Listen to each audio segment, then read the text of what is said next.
It's not a David Cage game if it doesn't start with a close-up of a character's face so David can show off the facial animation tech he is so proud of. Menu Girl will periodically talk to you every time you load the main menu. Once she even gave me a quiz that I'm now pretty certain is being used to target ads at me. You are now ready to begin Detroit. Remember, this is not just a story. This is our future. David, did you learn nothing from Omicron? Don't start a game by having a character promise the player this is more than just a game. This is the first minute of the game, and already David is murdering subtlety by having the camera focus on the word liberty. Saving that kid is all that matters. So either you deal with this fucking android now, or I'll take care of it. Connor is here as a negotiator, so having as much information about the hostage and deviant android is beneficial to his mission. And as for you taking care of it, you already said that because the android is standing on the ledge, shooting him would cause the little girl to fall as well. This dead cop is named Deckard. Just couldn't resist, could you, David? Connor's ability to reconstruct a scene based on clues approaches omniscience at times. For instance, one could reasonably guess from the location of the father's body that he had been sitting in a chair when the android killed him, but you couldn't determine he was reading a tablet without first seeing the tablet on the ground. But it was the reconstruction that clued Connor into the tablet in the first place. The android Daniel went deviant because his owner ordered a new model to replace him, and Daniel decided he didn't want to die, which is jumping the gun a bit in my opinion. Pre-owned androids are a thing in this world as we'll see in the next scene, so it was likely that he would have been sold to a new home and wouldn't have died. It's the same concept as a car or a new house. You don't destroy the old, expensive thing just because you upgraded. Just fly that chopper right over the balcony where the android is teetering on the ledge with a hostage and can easily be blown off. It needs to be stated up front that due to the branching storyline based on the decisions you make, your story will most certainly not be exactly the same as mine. This is one of the few games where that bullet point on the back of the box is actually true, and since it would be impractical to try to send every single outcome and branching path, my sins will stick to the story as it played out for me. Your sins may vary depending on what you personally chose, but this in itself deserves removal of a sin for David finally making a game that has some real consequence to it. How much did you say it cost? At the moment, we're doing a special promotion on this entire range at $7,999. In this world's fiction, unemployment is at 35%, a figure that would mean the country is in a massive economic depression. Yet that is never on display other than people complaining about a lack of jobs that were taken by androids. Despite the tough economic times everyone should be in, people can still splurge on $10,000 androids and Detroit is a sprawling metropolis. Also, shouldn't a new android cost a bit more than a pre-owned car? These are incredibly advanced AI with motor systems that can do anything a human can do, and this game takes place in 2038. So adjusting for inflation, $7,000 would not be much at all. I get the feeling that making black androids that basically serve as slaves would be a very contentious issue that no manufacturer would dare touch. AX400, register your name. Kara. My name is Kara. David Cage's tech demos are now getting games. Written and directed by David Cage. After Deus Ex Human Revolution and now this game, I'm starting to wonder if the city of Detroit is paying developers to feature their city in sci-fi games as a Hail Mary plan to encourage urban revitalization. Just in case you missed the very obvious subtext, androids have to wear special armbands and stars to make it clear to everyone around them that they are non-human. Drawing a parallel to past events is a common storytelling technique. Comparing the plight of androids to slavery, segregation, and the Holocaust this blatantly is going too far. You went too far, David. You are the one by whom the evil will come. You are the one who will destroy Detroit. Prophetic Preacher makes prophetic statement. This game is a looker, no doubt about it, but there are times when the pop-up is rather extreme, and cases where the texture resolution on things is low, like this delivery android who's apparently delivering a box to a PlayStation 2 game somewhere. That will be $63.99. Please confirm payment. Good thing this game wasn't made by Ubisoft or EA, otherwise this whole next to pay prompt would be a bit more literal in what it expects you to do. Hey guys, check it out. We got one of those tin cans here. I would ding this for racism, but just look at this game. It's selling that angle so hard I would be repeating that sin every scene. Look at this little motherfucker. You steal our jobs, but you can't even stand up. Dialogue by David Cage. An actual real human and master of emotions and not a sentient botnet dedicated to writing fanfiction. For this game, David decided that just one of the darker periods of American history wasn't enough. So he went with both slavery and segregation without thinking too much about how the two would cancel each other out. Androids are the property of their owners and do whatever they're told. Conversely, androids are hated by the populace and not allowed into most businesses and must stay at the back of the bus. While both slavery and segregation are tied to the same historical prejudice, the actual practices would conflict with one another, since androids are expected to perform tasks and jobs for their owners, but would be barred from doing so by segregation rules, making them less effective at performing the role and therefore less reason to own one. That's a reason why segregation came after slavery in reality, not at the same time. For a poor, unemployed drug addict with mounting debts, Todd has no problem affording android repairs. That's Alice. You look after her. Homework. bath, all that crap. Alice, as we will learn, is an android as well. Yet here, Ton is telling her to help her with homework that she wouldn't have because she wouldn't be going to school. Drugs that leave behind red smoke should be avoided. That's the kind of vapor I'd expect to see coming out of a witch's cauldron after she dropped the wrong ingredient in. David Cage is way too in love with starting games with the character doing a bunch of menial chores. In entertainment, the lead characters serve as our portal into the world, so generally whatever information they learn, we are supposed to learn at the same time. David Cage prefers to have Kara read a brochure and sets up a reveal about Alice later, but doesn't show it to us because he's a hack that doesn't really understand how to properly foreshadow events. As always, David puts some European animation in his game that looks way more interesting than his own work. Live footage in a video game. At the event, the president again praised CyberLife's role in the exceptional performance of the U.S. economy. Say what? You have 35% unemployment. That is not a strong economy even if you have androids filling the workforce. American homes do not keep a toilet in a separate room if they shower. Water closets are a Euro thing. Alice in Wonderland. Of course. Yes, of course. Even David Cage characters can spot the contrivances of Alice's name. You should tell me about yourself. What you like to do, where you like to go, your favorite foods. Starting to sound like a Facebook app, Kara. The future is scary. Alice keeps a photo of the mother she never knew, the father she's afraid of, and the daughter that she isn't inside her treasure box. I know what you think of me. You hate me. You hate me, don't you? Say it! You know that Alice is an android and wouldn't be thinking any of that. David Cage loves his mirror shots, and this game is no different. Android birds in a cage? How many more metaphors am I going to have to swallow in the first hour of this game? Even the delivery trucks in the game are a metaphor since they're called Deliver Us. Why not just include the Book of Exodus while you're at it? Lance Henriksen plays Carl, but we all know that he's really here to play Bishop. The doctor prescribed Carl 2 milligrams of LAD each morning. Hey, what happened to your clothes? Oh, it's nothing. Just some demonstrators in the street, Carl. Marcus took off the jacket he was wearing when he arrived home, so these clothes should look just fine and not roughed up by protesters. The only bathroom in Carl's house is on the second floor, up a staircase. Carl is confined to a wheelchair. Even with the chair elevator, that would still be a major inconvenience. Let's see where we left off. Well, it looks like you left off with a completely finished painting since it only takes a few brushstrokes for you to declare it complete. Carl's art reminds me of the designs that were printed on my Trapper Keepers back in school. That painting would have taken hours, yet Carl sat there through the entire process. Yeah, you're on it again, aren't you? No, I swear it's not that. No, don't lie to me, Leo. What difference does it make? I just need some cash, that's all. David Cage knows of only one way to create drama and conflict, and that is to introduce a character who exists solely to be an asshole that injures or kills someone close to the lead, resulting in the main character being cast from their privileged life. Lieutenant Anderson, my name is Connor. I'm the android sent by CyberLife. I'm beginning to suspect that David is really into noir detective fiction. Just look at how many times you play as cops or detectives in his games. You play as 2 police detectives in Fahrenheit, 2 separate sets of detectives in Heavy Rain, and now Connor in this game. What do you want? You were assigned a case early this evening. A homicide involving a CyberLife android.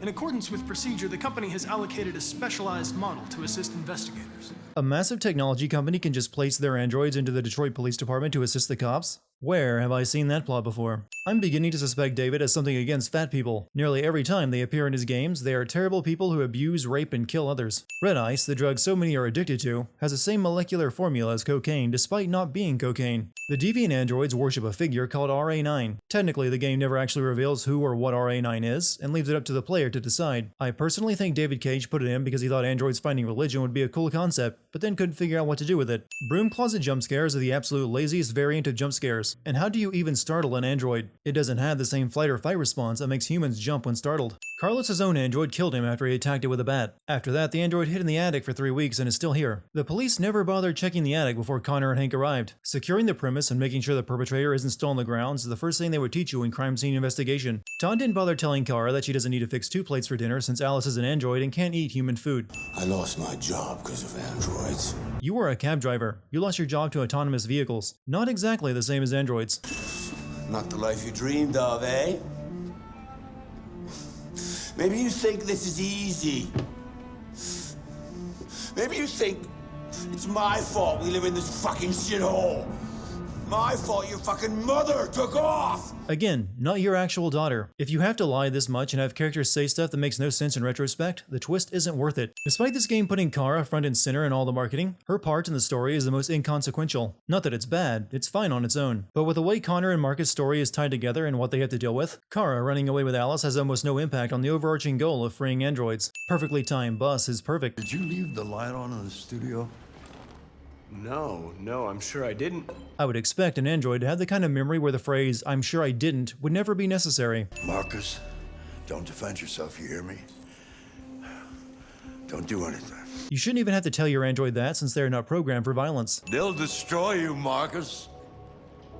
You gotta go. You could just say he fell and hit his head when the cops arrive. The police arrive and open fire on Marcus without knowing the situation, even though it was Marcus who called them here. I kinda want to send this for how unrealistic the cops acted, but then again I read the news. You always try roughing it up a little. After all, it's not human. Yeah, but it also doesn't feel pain and is smarter than you could ever be. Honestly, I don't know why the humans would even try interrogating an android in the first place. This would be like interrogating your iPhone. Deviants also have a tendency to self-destruct when they're in stressful situations. Wouldn't it be a better idea to program an android to shut itself off instead of self-destructing when stressed out? Who would buy a machine that might brick itself? What should we do then? I could try questioning it. That's laugh out loud funny why? What the fuck is it doing now? At least the game is now sending itself for mirror gazing shots. He tortured me every day. It sure seems like a lot of humans buy multi-$1,000 machines just to abuse and destroy them. If you won't talk, I'm going to have to probe your memory. No! If that's an option, why was interrogating it even considered? There would have to be machines designed for accessing an android's memory that they could have used. The sculpture was an offering. An offering to whom? To RA9. Only RA9 can save us. You would think that an android would realize that the concept like religion that appeared in its mind without ever having been informed of it by someone else would likely be a delusion or something it made up. But all androids that follow RA9 do so spontaneously and without question. The truth is inside. Well, that just might be a cryptic enough statement to perhaps mean something near the end of the game. The bus attendant doesn't get upset that an android was in the human section of the bus. I expected him to Rosa Parks' car once he saw her. I'm with a little girl and we have nowhere to go. Could you spare some money so we can get a room for tonight? Shouldn't you still have access to Todd's account? Earlier, you ordered a new dishwasher part right after arriving home. And how did you pay for the bus with no money? This is why cashier drawers are always locked. You can't just open one and take money out like that. Can I see your driver's license? Can I see the thing no one needs anymore since all of the cars are autonomous? Marcus was shot by the police. So why were his legs torn off and his eye and hearing damage along with his therium pump in the few hours that occurred between him being shot and him being thrown in the junkyard? Did the cops smash him up afterward? And why would Carl have allowed Marcus to be thrown away after being shot? Carl would have explained that his son was at fault and not Marcus. There's a place where we can be free. Find Jericho! Find Jericho! They should have gone with a better name for their android haven than a city that is famous for being invaded and destroyed. Androids have only been around for 10 years at this point, meaning only the earliest models would be outdated and warrant throwing away. Yet there are plenty of apparently new models tossed here since several of the parts fit Marcus, who is state-of-the-art. The whole point of making androids wear LEDs is to mark them as non-human. Seems like a pretty severe design flaw if they can just remove the LED and look completely human. When the game makes me wonder if my eyes are going bad due to the background being blurry, you need to tone down the depth of field effect just a bit. Finding that deviant was far from easy. Actually, it was hidden in the attic of a crime scene. That doesn't strike me as being hard to find. It's a state-of-the-art prototype. It'll act as your partner. No fucking way. I don't need a partner, and certainly not this plastic prick. You're a loose cannon, Hank. But there isn't another officer in the force that'll fit this character trope better than you. You are supposed to do what I say and shut your goddamn mouth. You know what my goddamn mouth has to say to you? They must have one hell of a police union for Hank to get away with talking to the chief like this. Is there any reason in particular you despise me? Yeah. There is one. Want to know how to keep a plot point in suspense? You must be starving. You should take a bath and then we'll go out and find you something to eat. What do you say? Alice should have said she doesn't need to eat since she isn't human, but the game still has a twist to hide. Kara will now make herself more into David Cage's ideal woman by cutting her hair short. What television station would broadcast the 2008 Boston Marathon in 2038, 30 years later? Thanks, Michael. I'm joined by Corktown resident Todd Williams, who was violently attacked by his AX400 around 11 p.m. last night. Experts have found that those wanted by the law for crimes they didn't commit are 5 times more likely to turn on the news just as a report about them airs. Now here's Anne with a report on something so obscure that it can only be important to one person watching this program who also needs to save the world. I was having dinner. I was minding my own business. Damn thing jumped on me. Managed to defend myself, but it would have been crazy. I thought it was going to kill me. I fought it off, but it ran away. You see, David, this is how you actually foreshadow that Alice is an android. Todd didn't mention his missing daughter once in that report. That is something that is easy to miss, but will make you go, oh, once the truth is revealed. Do you have any family? Anyone who could help us? No. You know that isn't true. Todd mentioned his wife running out on them, and Alice should really inform Kara that she isn't human. She has no reason to hide that fact, and it should be clear to her now that Kara doesn't know. Which way did it go? That way. They're headed for the train station. I couldn't possibly chase after them myself. Have you seen how badly my nose is rendered? I can barely breathe through this thing. They're over there! I think Detroit could use with a few more android cops, because the human cops are too lazy to chase a fugitive down an alley. It's hard to imagine a world that would allow these autonomous cars to come to market if they don't slow or stop when they detect things in front of them. These two never have to pay for their public transportation. The next 20 minutes will be spent scanning graffiti geocaches while Marcus looks for symbols that will lead him to Jericho. Looks like fun times ahead. Jericho is a massive ship resting in dry dock. That strikes me as a poor hiding place for androids, since eventually that is going to be inspected or bought. If you have to add a nails on chalkboard sound effect to your jump scare, that should tell you that it's a weak scare to begin with and you should cut it. Why do you hate androids so much? I have my reasons. Want to know how to keep a plot point in suspense? We believe that a mutation occurs in the software of some androids, which can lead to them emulating a human emotion. In English, please. That was not even remotely complex enough for the in English cliche. You can rate how frustrating a game's controls are by the sound you make when you get stuck on level geometry and screw up a section. On that rating scale, Detroit is a solid David still needs a bit of time to figure out this whole 2 analog stick thing. Connor chased Rupert across several buildings in a train, yet Hank still managed to get ahead of them somehow for this situation to occur. Go and see Lucy. She might be able to help you. Your choices will shape our destiny. How did Lucy end up with the ability to divine the future of androids she meets? And apparently Marcus is the only important android she has ever met. I would love to hear what she told the other androids. You will be a footnote while someone vastly more important changes the world. To help them, we need blue blood and biocomponents. We salvage what we can from those who shut down. But there's never enough. You could go to the junkyard where Marcus rebooted. He found all the spare parts he needed to repair himself there. I know where we can find spare parts. CyberLife warehouses in the Detroit harbor. I came up with this plan after examining the huge CyberLife crate right next to you with the address written on it. No wonder you guys were waiting around for a messiah. Are you Zlatko? Who's asking? I was told you could help us. I don't know who told you that. You came to the wrong place. I'm sorry. Considering what Zlatko does with androids, I'm curious why he tried to turn Kara away at first. You'll have to forgive me, my dear. The child was hidden in an overly strong depth of field effect, so I didn't see her. What do you think the next interior design is going to be? Will it be rundown old home, rundown old home, or rundown old home? This is the 5th instance of that in this game. Deviant, huh? What about her? She's human. Zlatko, who specializes in androids, doesn't recognize that Alice is a model of child android. You want to find a safe place. Somewhere you can start a new life. I hear Canada is very lovely at this time of year. You know what I love about this game? It's the subtlety. And no android laws. Great place for a fresh start. Seriously? Is there really a fugitive android act? It shouldn't be that hard to get into Canada. It's the world's largest unguarded border. You can walk across it accidentally at several points. But first, we have to get rid of your tracker. Tracker? Yeah. All androids are fitted with a tracking device to locate them at all times. Kara buys this, even though it would have meant she would have been located not long after escaping Todd. I don't like this place. And that man. Let's go, I have a bad feeling. He's a bit odd, but I think we can trust him. She says as they follow a creepy guy into a basement full of cages. I think I discovered a new David Cageism. Fat people are always creepy sex criminals. You must remember who you are. Otherwise the little one will die. Kara walked right past your cages on the way to Zlatko's memory wiping room. Had you shown yourselves then, you could have warned Kara about getting into the machine and wiping her memory. Well, that is the creepiest version of a woman walking around in her underwear in a David Cage game, but it still fulfills his fetish. Mirror gazing causes memories to resurface of another time Kara mirror gazed. At least this time the gazing has a reason, in that it helps Kara restore her memories. One has to question the value of keeping an android polar bear in your house that hates you. Zlatko took in androids that had already turned deviant due to abuse, wiped their memory, then set about abusing them himself and is somewhat surprised when they turn deviant and kill him. This is the first case of a David Cage character using an umbrella when it's raining. Normally, Cage characters believe they deserve to be wet. Deviants are completely irrational. which makes it difficult to anticipate their behavior.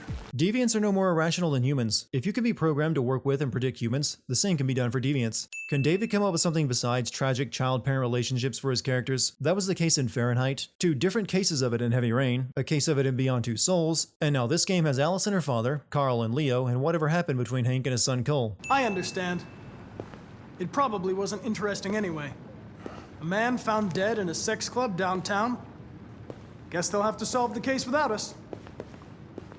You know, probably wouldn't do me any harm to get some air. Yeah, but it's all android sex workers. Why would that interest Hank? He hates androids. I need your help.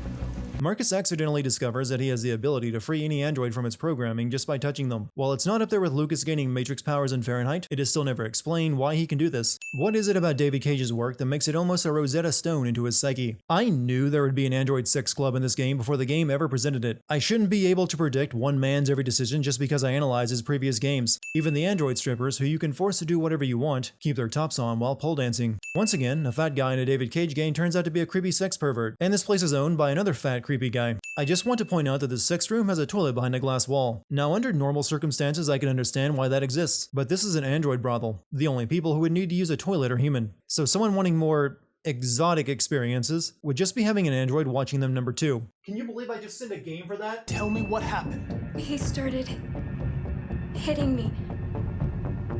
Again. And again. Did you kill him? No. No, it wasn't me. Connor's investigation of the deviants is just one big meandering mess, going from case to case and all of them play out pretty much exactly the same. The android went deviant because of some asshole human abusing it, then killed its owner and didn't flee the scene when it had the opportunity, allowing Connor to find it and hear its sob story before deciding to kill it or let it live. David is painting only in shades of black and white. Humans are assholes who don't care for androids, and androids are pure and righteous. Shouldn't there have been at least one android that went deviant because of selfish reasons? I just wanted to stay alive. Get back to the one I love. The Eden Club's policy is to wipe the memory of all androids every 2 hours. So how did you create and maintain a relationship with each other if your memory was wiped multiple times a day? Kara was only able to restore her memory due to some very convenient reminders. Carnivals have a bad track record in David Cage games. I would keep walking. Have you ever noticed anything about Alice? No. What do you mean? Want to know how to keep a plot point in suspense? Don't be afraid. We don't want to hurt you. If your intent was friendly, you did a piss poor job of it because you busted in here like it was Dawn of the Dead. You said, I used to come here a lot before. Before what? Before nothing. If you're going to keep a plot point in suspense this long, you better be bringing something more impactful than a dead son. If we want freedom, we need to have the courage to ask for it. What do you want to do? The most complex and ridiculous plan possible that might result in us all dying. This is St. Rose School, ma'am. Your daughter Emily has a fever. It's nothing serious, but I think you'd better come and pick her up. The receptionist doesn't notice the man right next to her desk mouthing these exact words to her in a female voice. I need your help. Isn't it assuming a lot that upon freeing an android from its programming, it will immediately join Marcus and help him? There should be plenty of androids that are treated well, that don't want to join Jericho. Marcus himself was happy serving Carl and likely wouldn't turn on him had an android freed him back then. How did North sneak in? Marcus had to go into the lobby by tricking a receptionist and converting an android, then grab a maintenance uniform hidden in the restroom by another android he turned before going through with this. Yet North just walks up a stairwell wearing the same maintenance uniform. You could have taken the same path as her. Just had the android on the inside that left the uniform for you unlock the door. Where did you get all the Mission Impossible gear? You had to steal a truck full of android biocomponents the other night because you had nothing. Yet we are expected to believe Jericho had suction pads and laser saws just lying around. Do you two not realize that you're standing in a window cleaning lift? A thing that's only purpose is to go up and down the side of a building? That is an awfully convenient ad that corresponds to their cause. Even in finished buildings, there is always that one floor that is perpetually under construction that people could sneak into. We need to record our message. We haven't got much time. The smart thing to do would have been to record your message prior to taking over the broadcast room. That way you could set it to play and leave. And the time has come for you to accept who we really are. Therefore, we ask that you grant us the rights that we're entitled to. Maybe demanding equality when there are only a few dozen deviants at best is a little soon. No one brought this backpack containing parachutes with them into the station, but they have it once they get to the roof. According to the cop, the reason they couldn't figure out where Marcus landed is because of the weather. Some light snow in a busy city of millions obscured 3 androids parachuting down into the streets. Androids investigating androids, huh? You sure you want an android hanging around? Stan has really made a comeback from his days of being homeless in Beyond Two Souls. Suddenly I'm getting LA Noire flashbacks. I'm Rose. If you thought David might balk at the thought of using a Harriet Tubman-inspired character, you, sir or madam, thought wrong. You could probably even say that the name Rose is very similar to Harriet Tubman's original name, Ross. She's running a fever. She is? How? There's a spare room upstairs. You can put her to bed and I'll bring her something to eat. Even Rose, who must see all model of androids in her line of work, doesn't recognize Alice as one of them. I do not trust David Cage anywhere near enough to go through with this prompt. Why do humans hate us? We didn't do anything wrong. That line does not clue Kara into the fact that Alice is an android. At this point, I think everyone except Luther is willfully oblivious to the truth. I don't know what you like, but I made you Rose's world-famous spaghetti. It's the only food we bothered modeling, so we reuse the spaghetti that Kara made for dinner back at Todd's. Why are you helping us? Most humans hate androids. My people were often made to feel their lives were worthless. Some survived, but only because they found others who helped them along the way. And not a single other Black American seen in this game has had that revelation. That cop from Beyond Two Souls has aged remarkably well. It was a mistake to reach out to them. They'll never negotiate with their slaves. North needs to read up on her history. Humans are bastards, but there is a pretty clear trend of humans moving away from slavery and finding it repugnant. All great plans start off by crawling through the sewer. These are brand new androids that have never experienced humans giving them orders or any type of abuse. They have basically just been born. Why are they so quick to follow Marcus when none of them have any reason to? Normally you would do graffiti vandalism before you pull out the taking over a news station plan. This just comes off as a weak second act in comparison. If you are wondering why nearly every scene with Connor begins with him sitting in Hank's car, it's because Connor can die in just about every scene he has, and when he dies, he is replaced with another Connor. So they had to keep Connor's scene transition simple so they could have a new one appear if needed. Kamsky left CyberLife 10 years ago. Why did you want to meet him? This guy created the first android to pass the Turing test, and he's the founder of CyberLife. Anybody can tell us about deviants, it's him. Raise your hand if you thought speaking with the man who invented androids should have been the first thing Hank and Connor did in their investigation into android deviancy. Deviants. Fascinating, aren't they? Perfect beings with infinite intelligence. And now they have free will. I've noticed rich people also tend to be creepy in David Cage games. I'm learning so much about that man. What is it really? Piece of plastic imitating a human? Or a living being? With a soul. Destroy this machine, and I'll tell you all I know. Or spare it, if you feel it's alive. But you'll leave here without having learned anything from me. Empathy is good, and I guess you could make a point by proving that androids are capable of it, but simultaneously you are proving they are still just machines because the android you told Connor to shoot accepted it with no hesitation, showing a lack of self-preservation. One day I was with a man who rented me, and without knowing why I realized I couldn't take it anymore. I strangled him and I ran away. That's oddly familiar to the sex bot Connor encountered. Strange that an identical murder to the one that happened the other day wasn't mentioned while they were there. You're free. You're free, but I still need you to take part in my protest march that might end in your death. Cool? This gaining sentience thing seems to have lost the importance that was once placed on it. Before, this always seemed to take some traumatic event that forced them to choose. This is actually a pretty good scene. See, David, it's not that hard. Marcus survives this. I'm actually very cautious of giving this sin out during this game, because I don't know if there was choices I could have made that would have resulted in him dying. Maybe we're wrong. Maybe these deviants have actually developed a certain kind of consciousness. We'd be destroying a new life form. He's grown so much. You've got to help me, Lieutenant. I need more time so I can find a lead in the evidence we collected. I know the solution is in there. You are only just now thinking of reviewing the evidence you collected? No wonder you've gotten nowhere. Hank's password. What would a hard-boiled, eccentric police lieutenant choose? Hank gave Connor the key to the archives, but not his password. Also, putting all the evidence together is yet another scene David Cage is in love with. You do it in Fahrenheit, Heavy Rain, and now here. You're off the case. And now, it's gonna be definitive. Oh, it's that guy who was a jerk in the interrogation scene. I guess that needed a conclusion? Kara left Detroit only to drive back to Detroit on her journey to get out of Detroit. Carol, there's something I have to tell you. It's about Alice. We'll have lots of time to talk on the bus. Please, speak! You're lost. You're looking for something. You're looking for yourself. Isn't that everyone here? Who knew machines could fall for cold readings? One of our people used to work in the State Department. He has electronic passports he can easily modify. I'll have him get them to you. Despite Marcus telling Kara this, we never see her receive the passports, and there's really no time for it since Jericho comes under attack in just a few minutes. Yet she will have the passports for all 3 of them anyways. Alice. There was zero reason for Luther to hint at this the entire game just to sell it to me now. It would have been fine had seeing another Alice been the sum total of information regarding the truth of Alice being an android. In other words, all of that build-up was completely unnecessary. You're Connor, aren't you? That famous deviant hunter. Connor's not famous. In fact, he doesn't have any press as far as I'm aware. I think the time has come for you to ask yourself that question. It's time to decide. So Connor gets to decide to become a deviant? You've just been laying hands on androids to free them for a while now without giving them a choice. Why take that chance now when a gun is pointed at you? We have to blow up Jericho. If the ship goes down, they'll evacuate and our people can escape. You'll never make it!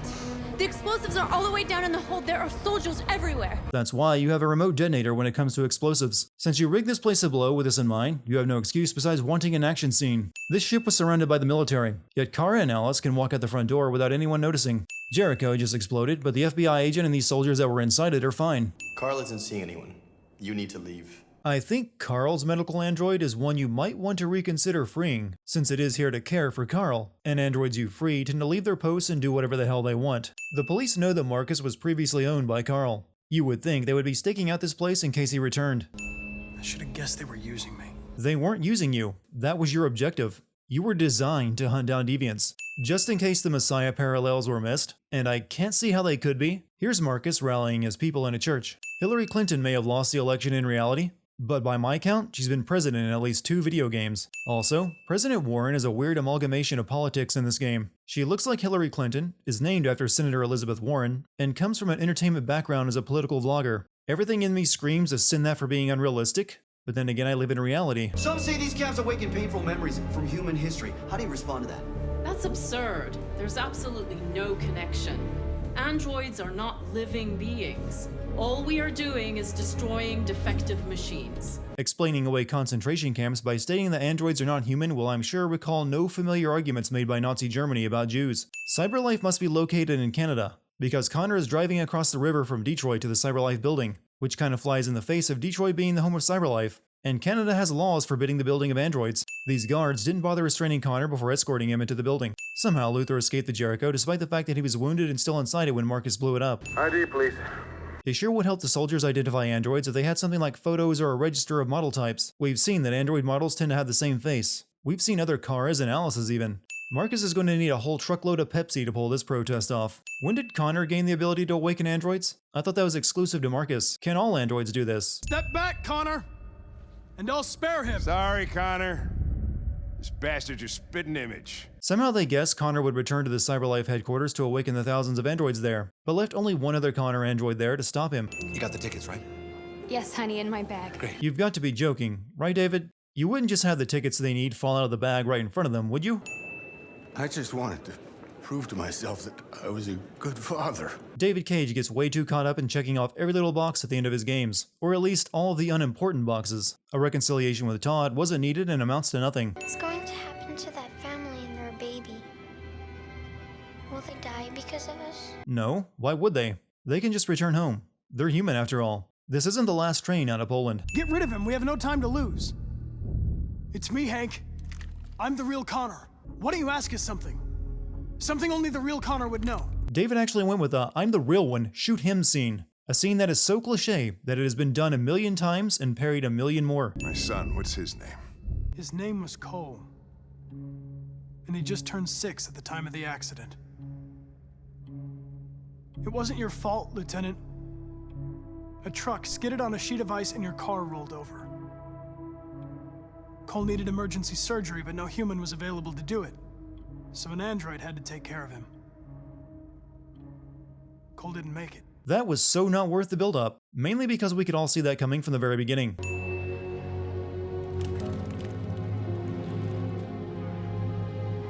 Tell them to stand down. This actually happens. I so should have went with a revolution ending. That can end with a dirty bomb going off. What's happening? What was planned from the very beginning? You were compromised and you became a deviant. We just had to wait for the right moment to resume control of your program. Amanda's plan relied on Connor becoming deviant and joining Marcus. First, Connor leading Cyberlife to Jericho should have been enough without him going deviant, and if they could have taken control of Connor once he found Marcus, why did they wait until Marcus had already achieved victory? Killing Marcus now would make him into a martyr. Plus, Cyberlife stock has to be in the toilet now that they're technically a slave organization. And if you're going to trap Connor's mind in this construct while you force his body to assassinate Marcus, maybe you should have wondered what the big button in the center of it does. Because it was a backdoor out of here built by Komsky. I can't think of a better ending for this game than the PlayStation error screen I got just before Kara and Alice crossed into Canada. My PlayStation is woke, y'all, and won't suffer David Cage any longer.